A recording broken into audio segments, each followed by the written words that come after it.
ನೋಡಿ, ದೆಹಲಿಯಲ್ಲಿ ನಿನ್ನೆ ಕೆಂಪುಕೋಟೆ ಹತ್ರ ಉಗ್ರ ಸಂಘಟನೆಗೆ ಸೇರಿದಂಥ ವ್ಯಕ್ತಿ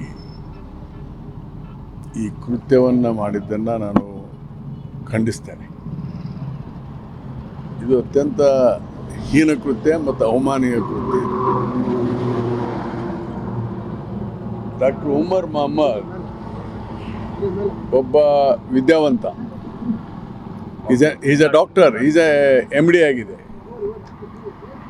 ಮತ್ತು ಇಂಥ ವ್ಯಕ್ತಿಗಳೇ ಇಂಥ ಹೀನ ಕೃತ್ಯವನ್ನು ಮಾಡ್ತಾರೆ ಅಂದರೆ ಅವ್ರು ಮನುಷ್ಯರಲ್ಲ ಅಂತ ನನ್ನ ಪ್ರಕಾರ. ಮೊದಲು ಅವ್ರು ಮನುಷ್ಯರೇ ಅಲ್ಲ.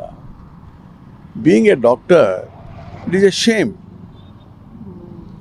ಮತ್ತು ಇದ್ರ ಜೊತೆಗೆ ಪಾಕಿಸ್ತಾನದಲ್ಲಿ ಆ್ಯಕ್ಟಿವ್ ಆಗಿರುವಂಥ ಉಗ್ರ ಸಂಘಟನೆ ಜೈಷ್ ಎ ಮೊಹಮ್ಮದ್, ಅದ್ರ ಜೊತೆಗೆ ಇವರಿಗೆ ಸಂಬಂಧ ಇದೆ ಅಂತಲೂ ತಿಳಿದು ಬಂದಿದೆ.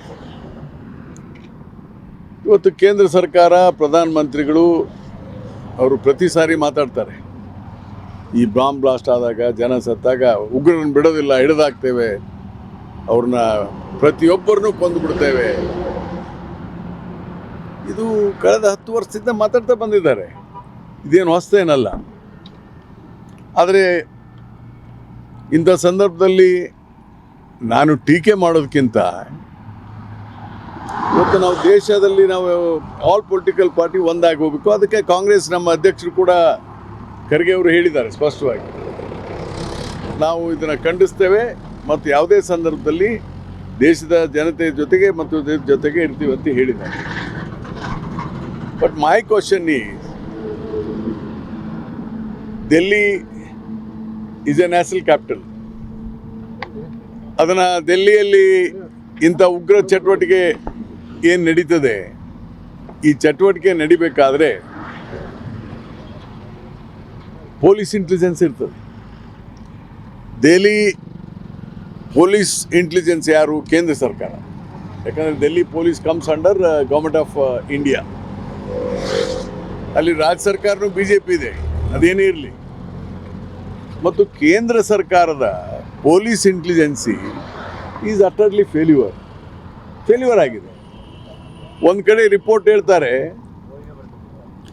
ಆ ಡಾಕ್ಟರ್ನ ಬೆಳಗ್ಗೆಯಿಂದ ವಾಚ್ ಮಾಡ್ತಾ ಇದ್ದೀವಿ ಆ ಕಾರನ್ನು ಅಂತ ಹೇಳಿದ್ದಾರೆ. ಆಮೇಲೆ ತದನಂತರ ಮೊದಲೇ ಮತ್ತು ಇಂಟೆಲಿಜೆನ್ಸ್ ಇರೋದು ಯಾತಕ್ಕಿರ್ತದೆ?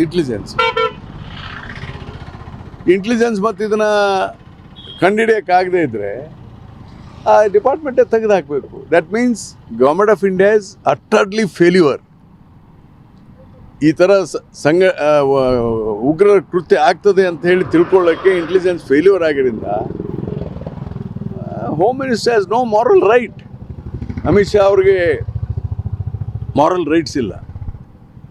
ಇಲ್ಲಿ ಲೋಕಲ್ BJP ಅವರು ಒಂದು ಸಣ್ಣ ಇದಕ್ಕೆ ರಾಜೀನಾಮೆ ಕೊಟ್ಟು ಅಂತ ಕೇಳ್ತಾರೆ, ಮುಖ್ಯಮಂತ್ರಿನ, ಉಪಮುಖ್ಯಮಂತ್ರಿನ, ಹೋಮ್ ಮಿನಿಸ್ಟ್ರನ್ನ. ಹಾಗಾದ್ರೆ ಈಗೇನು ಹೇಳ್ತಾರೆ, ಹೋಮ್ ಮಿನಿಸ್ಟ್ರು ಅಮಿತ್ ಶಾ ರಾಜೀನಾಮೆ ಕೊಡಲಿ ಅಂತ ಅಶೋಕ್ ಯಾಕೆ ಹೇಳ್ಬಾರ್ದು, ವಿಜೇಂದ್ರ ಯಾಕೆ ಹೇಳ್ಬಾರ್ದು?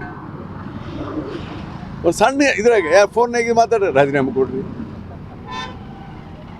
ಅದಕ್ಕೆ ಯಾಕೆ ಇವತ್ತು ಯಾಕೆ ಹೇಳ್ಬಾರ್ದು BJP?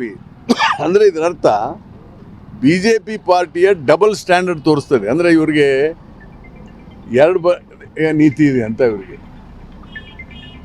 ಅದಕ್ಕೆ ಅಮಿತ್ ಶಾ ಅವರವರು ನೈತಿಕತೆ ಇದ್ದರೆ ಅವ್ರು ರಾಜೀನಾಮೆ ಕೊಡ್ಬೇಕು. Yes, I failed to protect ಅಂತ. ಪ್ರೈಮ್ ಮಿನಿಸ್ಟ್ರು ದೇಶದ ಕ್ಷಮೆ ಕೇಳಬೇಕು. ನಾವು ಇವತ್ತಿಂಥ ಕೃತ್ಯಗಳು ನಡೀತಾವಲ್ಲ, ಬರೀ ನಾವು ಉಗ್ರನ ಮಟ್ಟ ಹಾಕ್ತೀವಿ ಅಂದರೆ ದೇಶದ ಕ್ಷಮೆ ಕೇಳಿ. ಈಗ 12ಕ್ಕಿಂತ ಹೆಚ್ಚು ಜನ ಸಾಯ್ತಾರೆ, ಈಗ 12 ಜನ ಸತ್ತಿದ್ದಾರೆ, ಇನ್ನು 2 ಜನ ಸಾಯ್ತಾರೆ ಗೊತ್ತಿಲ್ಲ. ನಾ 10 ಲಕ್ಷ ರೂಪಾಯಿ ಪರಿಹಾರ ಕೊಟ್ಟರೆ 10,000 ಕೋಟಿ ಕೊಟ್ಟರೆ ಜೀವ ಬರಲ್ಲ. ಆಡಳಿತ ಕೊಡೋದ್ರಲ್ಲಿ ಕೇಂದ್ರ ಸರ್ಕಾರನೂ ಕೂಡ ವೈಫಲ್ಯ ಆಗಿದೆ. ಇದ್ರ ಬಗ್ಗೆ ಸಮಗ್ರವಾದಂಥ ತನಿಖೆ ಆಗಬೇಕು. ನಿಜ, ಯಾರು ತನಿಖೆ ಮಾಡೋರು ಯಾರು? ಅದಕ್ಕೆ ಫಸ್ಟು ಕೇಂದ್ರ ಸರ್ಕಾರ ಮಾಡಬೇಕಾದಂಥ ಕೆಲಸ,